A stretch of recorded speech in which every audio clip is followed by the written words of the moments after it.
ഇന്നത്തെ മിനി വ്ളോഗിലോട്ട് എല്ലാവർക്കും സ്വാഗതം കേട്ടോ.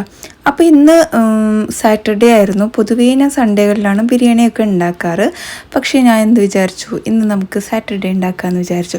അത് 2-3 ബിരിയാണിയൊക്കെ കണ്ടിട്ട് ഒരൊറ്റ ബിരിയാണി ആക്കിയതാണ് കേട്ടോ. ഇതിൻ്റെ ഫുൾ വീഡിയോ നമ്മുടെ യൂട്യൂബ് ചാനലിലോ FB പേജിലോ എല്ലാം റെസിപ്പി അടക്കം ഞാൻ അപ്ലോഡ് ചെയ്തിട്ടുണ്ട് കേട്ടോ. അപ്പോൾ കുക്കിംഗ് എല്ലാം കഴിഞ്ഞിട്ട് പോയി കൂടിയൊക്കെ കഴിഞ്ഞ് വന്ന ശേഷമാണ് ചിക്കനൊക്കെ ഒന്ന് ഫ്രൈ ചെയ്തിട്ട് എടുത്തത് കേട്ടോ. അപ്പോൾ നമ്മുടെ ആവി പറക്കുന്ന പ്രോൺസ് ബിരിയാണി ഇതുപോലെ അങ്ങ് തുറന്നാ മൂക്കിലോട്ട് ഇങ്ങനെ മണം അടിക്കുന്നു. അത്രയും സ്മെല്ലുണ്ട് കേട്ടോ, ടേസ്റ്റും ഉണ്ട്. അപ്പോൾ ഇതുപോലെയായിരുന്നു സെർവ് ചെയ്തത്. പിന്നെ ഞങ്ങളെല്ലാവരും കൂടെ ഇരുന്ന് ഫുഡെല്ലാം കൊണ്ടുവച്ചിട്ട് എല്ലാവരും കൂടെ ഇരുന്ന് കഴിച്ചു കേട്ടോ. സൺഡേ എന്താ പറയുക, സൺഡേ വന്നു കഴിഞ്ഞാൽ ഇതുപോലെ എന്തെങ്കിലുമൊക്കെ ഒരു സ്പെഷ്യൽ ഉണ്ടാക്കണം എന്ന് തോന്നിക്കൊണ്ടേയിരിക്കും. അതും ഇങ്ങനെയൊക്കെ ചെമ്മീൻ നമ്മൾ മേടിച്ച് കഴിഞ്ഞാൽ ഇടയ്ക്ക് ഞാൻ കുറച്ച് മാറ്റി വയ്ക്കും ഇതുപോലെ ബിരിയാണി വയ്ക്കാൻ വേണ്ടിയിട്ട് തന്നെയാണ് കേട്ടോ അത്.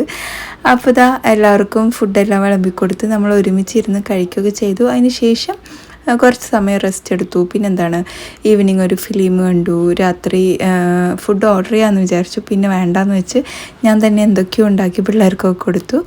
അപ്പോൾ നമ്മുടെ ഇന്നത്തെ മിനി വ്ളോഗ് ഇത്രയേ ഉള്ളൂ. നിങ്ങൾക്ക് ഇഷ്ടമായിച്ചാൽ ലൈക്ക് ചെയ്യാനും ഷെയർ ചെയ്യാനൊന്നും മറക്കരുത്. അതേപോലെ നമ്മുടെ പേജ് ഫോളോ ചെയ്യാനും മറക്കരുത്. മറ്റൊരു വീഡിയോയിൽ കാണാം. അതുവരേക്കും എല്ലാവർക്കും ബൈ.